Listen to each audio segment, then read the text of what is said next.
이때로부터 예수 그리스도께서 자기가 예루살렘에 올라가 장로들과 대제사장들과 서기관들에게 많은 고난을 받고 죽임을 당하고 제3일에 살아나야 할 것을 제자들에게 비로소 나타내시니 베드로가 예수를 붙들고 항변하여 이르되 주여 그리 마옵소서 이 일이 결코 주께 미치지 아니하리이다. 예수께서 돌이키시며 베드로에게 이르시되 사탄아 내 뒤로 물러가라. 너는 나를 넘어지게 하는 자로다. 네가 하나님의 일을 생각하지 아니하고 도리어 사람의 일을 생각하는도다 하시고 이에 예수께서 제자들에게 이르시되 누구든지 나를 따라오려거든 자기를 부인하고 자기 십자가를 지고 나를 따를 것이니라. 누구든지 제 목숨을 구원하고자 하면 잃을 것이요 누구든지 나를 위하여 제 목숨을 잃으면 찾으리라. 사람이 만일 온 천하를 얻고도 제 목숨을 잃으면 무엇이 유익하리요? 사람이 무엇을 주고 제 목숨과 바꾸겠느냐? 인자가 아버지의 영광으로 그 천사들과 함께 오리니 그때 각 사람이 행한 대로 갚으리라. 진실로 너희에게 이르노니 여기 서 있는 사람 중에 죽기 전에 인자가 그 왕권을 가지고 오는 것을 볼 자들도 있느니라. 오늘 본문에서 예수님은 사역 중 처음으로 자신의 순환과 죽음 그리고 부활을 예고하십니다. 예수님은 자신이 받을 고난과 죽음을 미리 아셨습니다. 메시아의 신분뿐만 아니라 사명에 대해서도 잘 알고 계셨습니다. 예수님의 예루살렘의 사역인 십자가의 죽음에 이르는 길이 시작됩니다. 이러한 예고에 베드로가 이 일을 제기하자 베드로를 책망하시고 꾸짖습니다. 우리도 때로는 하나님의 일을 생각하지 않고 사람의 일을 생각할 때가 많습니다. 마지막 시대를 살아가는 우리에게 매일 질문하며 살아야 할 것입니다. 내가 부르는 찬양과 고백이 나의 삶 가운데 그대로 반영되고 있는지, 내가 진정으로 하나님이 기뻐하시는 일을 하며 살아가고 있는지. 예수님은 이어서 자신을 따르는 자들의 삶에 대해 말씀하십니다. 자기를 부인하고 자기 십자가를 지고 따라야 하는 삶입니다. 오늘 말씀 가운데 내가 예수님이 바라는 진정한 제자인가 점검하시고 예수님의 죽으심과 부활을 믿고 겸허히 겸손하게 따라가는 제자도의 삶을 사시는 여러분이 되시기를 축원드립니다. 오늘 본문의 말씀입니다. 첫째, 예수님의 순한 예고와 베드로에 대한 책망입니다. 21절 말씀에 보면 이때로부터 예수 그리스도께서 자기가 예루살렘에 올라가 장로들과 대제사장들과 서기관들에게 많은 고난을 받고 죽임을 당하고 제3일에 살아나야 할 것을 제자들에게 비로소 나타내시니, 이 구절을 자세히 살펴보면 예수님 자신이 받을 고난과 죽음을 미리 아셨습니다. 예수님의 순환, 죽음, 부활이 우발적이거나 인간들로부터 기인한 것이 아니라 하나님의 뜻에 따른 사건, 즉 신적인 필연성을 갖춘 사건임을 나타냅니다. 좀 어려운 말입니다만은 여기에 본문 안에는 4개의 부정사가 나옵니다. 고난받다도 부정사입니다. 고난받다에는 장로들과 대제사장들과 서기관들에게라는 수식어가 따릅니다.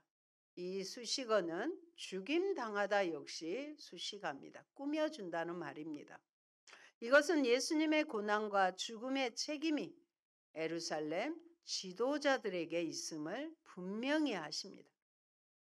인류에 대한 하나님의 은혜와 사랑은 인류가 받아들이기에는 너무 크고, 또한 하나님의 은혜와 사랑을 받아들이기에 인류의 죄와 사악함은 너무 큽니다.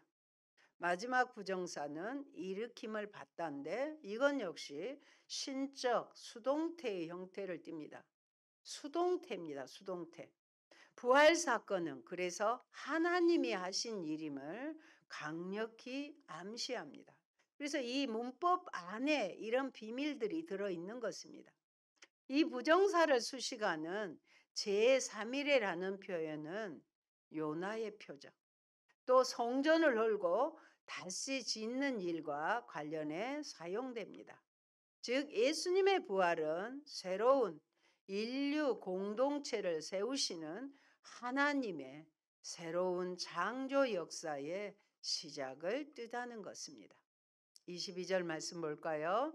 베드로가 예수를 붙들고 항변하여 이르되 주여 그리하옵소서. 이 일이 결코 주께 미치지 아니하리이다. 이런 예수님의 순환과 죽음 예고를 듣고 베드로가 제자인 베드로가 예수를 책망합니다. 우리가 보는 개역개정에는 항변하다로 나옵니다. 따진다는 것이죠. 이에 예수는 베드로를 사탄으로 규정하시고 하나님의 일을 생각하지 않고 오히려 사람의 일을 생각한다고 책망하십니다. 바로 앞선 16절에서 예수에게서 위대한 약속을 받았던 너는 베드로라. 이 신앙 고백을 듣고 예수님이 그리고 그 신앙의 고백 위에 내 교회를 세운다는 그 약속을 받았던 베드로가 이제는 사탄으로서 사람의 일을 생각하는 자로 규정된 것은 너무 놀랍지 않습니까? 똑같은 베드로인데 어쩔 때는 예수님의 칭찬을 듣고 사탄이라는 이런 책망을 받게 되는 것입니다. 베드로의 문제는 메시아의 사역을 예수께서 어떻게 감당하실 것인지에 대해 근본적으로 잘못 이해하고 있다는 것입니다. 예수님을 사랑하는 열정으로 감정이 격해진 베드로는 예수님을 보호하기 위해 극단적인 표현까지도 서슴지 않고 사용하였던 것으로 추정할 수 있습니다. 결코 자신은 예수님을 부인하지 않겠다고 했잖아요. 베드로가 예수를 붙들고 항변하여 이르되 주여 그리하옵소서. 이 일이 결코 주께 미치지 아니하리이다. 이러한 표현에는 예수님을 향한 열정적이고 적극적인 베드로의 뜨거운 사랑이 내포되어 있습니다. 그럼에도 불구하고 이는 하나님의 뜻을 거스르는 행위로 하나님의 구속사의 흐름을 거스르는 지극히 인간적인 반응이라 할 수밖에 없습니다. 하나님의 뜻을 거스르는 행위는 아무리 그 행위의 기본 출발이 사랑과 뜨거운 열정이었다 할지라도 정당화되거나 미화될 수 없습니다. 그것은 오히려 하나님의 사역을 방해하는 사탄의 도구가 되기 때문입니다. 우리가 하나님의 일보다 사람의 일이 우선시되면 사탄적이라는 것을 기억하시기 바랍니다. 여러분, 제자들은 예수님을 메시아라고 고백했지만 예수님이 어떤 길을 가시는지를 잘 알지 못했습니다. 하지만 예수님은 자신이 가야 할 길을 분명히 하셨고 그 고난과 죽음의 길을 통해 우리를 생명과 영광으로 인도하십니다. 우리를 위해 십자가의 길을 걸으신 예수님을 찬양할 뿐 아니라 예수님이 가신 그 길을 뒤따르고 있습니까? 베드로와 제자들은 무력으로 이스라엘의 회복을 가져올 세속적인 세상적인 메시아를 기대했음이 분명합니다. 이들은 십자가에 달려 죽으신 메시아를 상상할 수 없는 예수님 부활 이전의 제자들입니다. 이 점을 베드로는 두 번에 걸친 강한 부정을 통해서 강조합니다. 그리하옵소서. 이 일이 결코 주께 미치지 아니하리이다. 고난받아 십자가에 죽는 메시아는 이들에게는 걸려 넘어지게 하는 것이라고 정확히 지적합니다. 고린도전서 1장 22절로 23절에 보면 이런 말씀이 나옵니다. 같이 보십니다.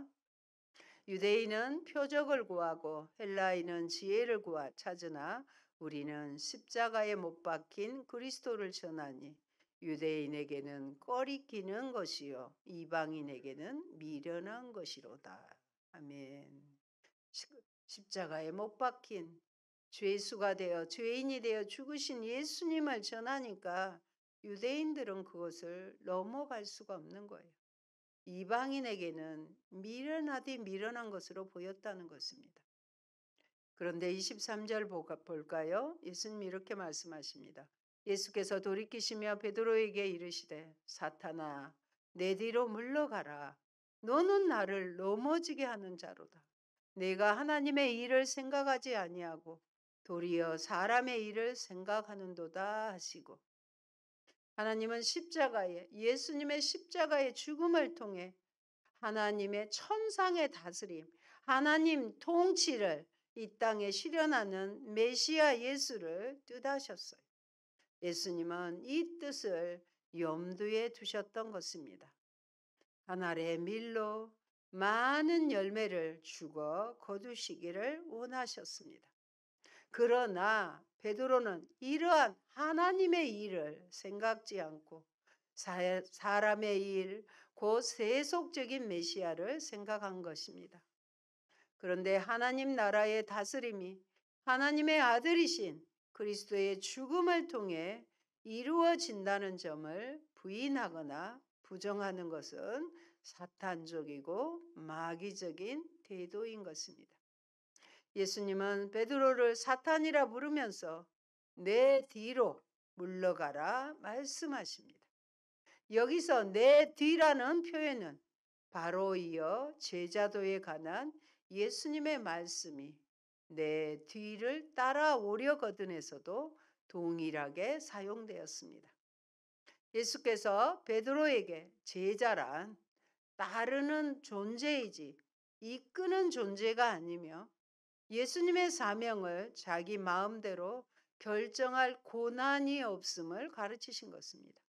이것은 방해하는 걸림돌로서 극단적으로는 하나님의 뜻을 어기도록 유도하는 범죄의 행위가 됨을 뜻합니다.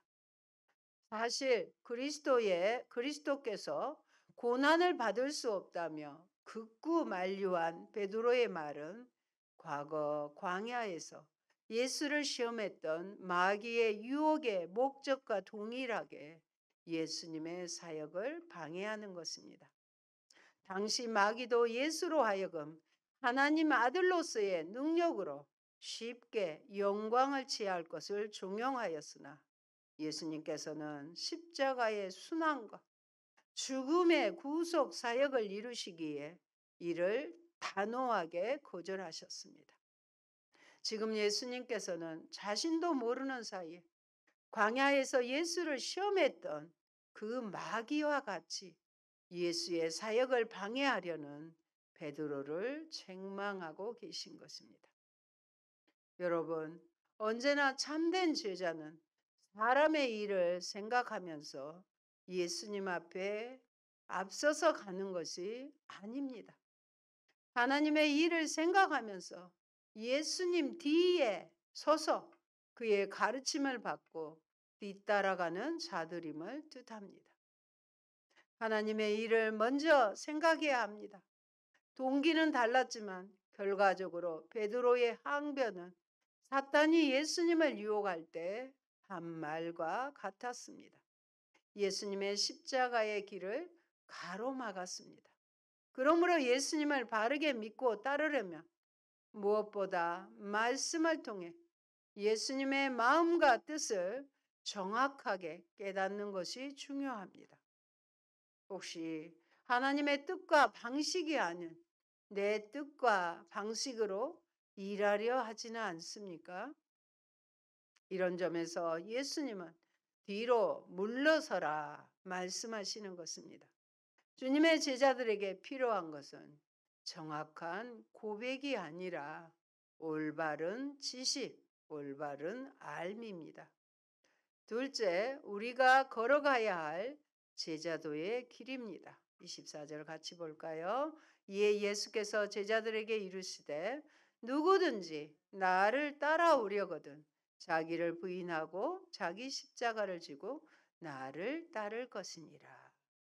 이 말씀은 예수님을 따른 자들의 삶에 대한 핵심적인 가르침입니다. 예수님을 따른다는 것은 예수님을 따라 함께 죽음과 부활을 향해 예루살렘으로 올라가는 것을 의미합니다. 그리고 자기 부인과 자기 십자가를 지는 것은 일종의 동의적 평행법으로 같은 의미라는 것입니다. 자기 부인은 금욕적인 삶이나 자기의 훈육을 의미한다기보다 자기 존재 자체를 부인하는 것입니다. 자기 존재. 나는 죽고 우리는 늘 예수로 산다고 고백하는 것입니다. 갈라디아서 2장 20절 다시 선포해야 합니다. 내가 그리스도와 함께 십자가에 못 박혔나니 그런즉 이제는 내가 사는 것이 아니요 오직 내 안에 그리스도께서 사시는 것이라. 이제 내가 육체 가운데 사는 것은 나를 사랑하사 나를 위하여 자기 자신을 버리신 하나님의 아들을 믿는 믿음 안에서 사는 것이라. 내가 십자가에 죽었어요. 그러니까 나는 죽고 예수님으로 산다는 존재 자체를 부인하셔야 하는 것입니다. 예수님도 하나님과 동등하신 분이지만 그 직위를 버리고 인간의 형상을 입으신 것이 바로 이러한 자기 부인의 존영입니다. 빌립보서 2장 6절의 말씀도 같이 봅니다. 그는 근본 하나님의 본체시나 하나님과 동등됨을 취할 것으로 여기지 아니하시고. 아멘. 이처럼 자기 부인은 자신에 대해 죽는 것이고 자기 십자가를 진다는 것도 자기가 십자가를 지고 결국은 죽잖아요. 자기가 죽는다는 것입니다. 즉 자신에 대한 주권과 사탄이 지배하던 옛사람이 죽는 것을 의미합니다. 엄밀히 말해서 자기 십자가를 진다는 것은 하나님의 뜻을 이루기 위해서 예수께서 십자가를 지신 것처럼 어떠한 희생도 심지어 죽음까지도 받아들이는 것을 말합니다. 끝으로 예수님을 따른다는 것은 하나님이 정하신 길을 따라 걸어간다는 것을 뜻합니다. 여기에 비밀이 또 들어있는데요. 자기 부인과 십자가를 지는 것은 과거 명령법이에요. 과거 명령법 다시 한번 말씀드릴게요. 자기 부인, 십자가를 지는 것은 과거 명령법으로 단회적, 이례적이거나 혹은 단일한 동작을 뜻합니다. 이에 비해서 예수를 따르는 일, 우리가 예수님을 따르는 일은 현재 명령형. 그럼 여러분 감을 잡았죠? 계속적인 동작을 의미하는 것입니다. 어떤 의미에서 자기를 부인하고 십자가를 지는 것은 단회적인 사건일 수 있으나 주님을 따르는 행위는 일평생 지속되는 행위임을 뜻한다고 볼 수 있습니다. 그래서 신앙생활은 달리기 경주이며 끝까지 천국 문에 이를 때까지 마칠 때까지 달려가야 하는 것입니다. 여러분, 자기 부인 없이는 예수님의 뒤를 따를 수 없습니다. 예수님의 제자란 예수님이 걸으셨던 길을 예수님의 방식대로 걷는 사람들입니다. 나는 혹시 십자가 없는 영광을 추구하고 있지는 않습니까? 예수님을 따르기 위해 포기하고 부인해야 할 일은 무엇입니까? 25절도 보십니다. 누구든지 제 목숨을 구원하고자 하면 잃을 것이요. 누구든지 나를 위하여 제 목숨을 잃으면 찾으리라. 이러한 표현은 대조적 평행법이라고 합니다. 여기서는 두 번째 표현이 강조됩니다. 누구든지 나를 위하여 제 목숨을 잃으면 찾으리라. 즉 자기를 부인하고 십자가를 지고 따라가야 하는 이유는 고난받고 십자가에 죽기 위해 예루살렘에 올라가는 예수님을 따르기 때문에라는 것입니다.